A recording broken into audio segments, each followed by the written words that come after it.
Meditations for Every Day in the Year by Bishop Richard Challoner, February 23rd.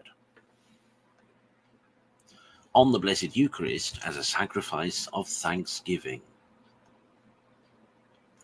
Consider first that we are also indispensably obliged to return due thanks to God for all his bounties, favours, and mercies to us, and that, as these are boundless and infinite, he has a right to call for a return of all the gratitude and love we are capable of, and that nothing less than an infinite thanksgiving can be equivalent to the debt we owe him. But oh, how little is all that our store can afford towards discharging so immense a debt, if we should ever offer him our whole being, and this could be a return for the great benefit of our creation, by which he has given us this being. What should we have left to give him? Or what return should we be able to make for him, for our redemption, for our preservation, for our vocation, and for so many others of his benefits, and above all for that eternal free love of his for us, which is the source of all these benefits? See then how good our God has been in furnishing us, by the means of the Eucharistic sacrifice, with a standing fund to enable us to discharge this infinite debt, and to render him thanksgiving worthy of him. Consider, secondly, that as the thank offerings of the law of nature and of the law of Moses fell infinitely short of answering in a proper and sufficient manner the obligation incumbent on mankind of returning due thanks to God, the Son of God himself became man to make himself our priest and victim, and in that quality to offer up in our behalf a worthy sacrifice of thanksgiving, no less infinite by reason of the dignity of his person than those favours and mercies were for which he makes this return of thanks.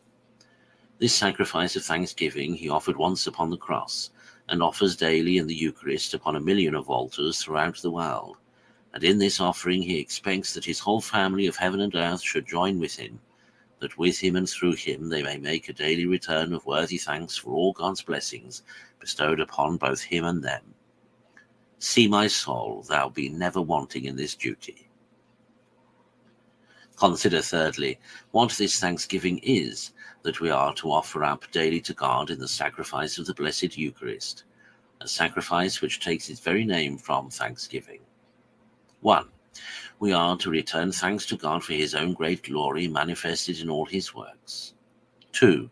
We are to thank him in particular for the great work of our redemption. 3.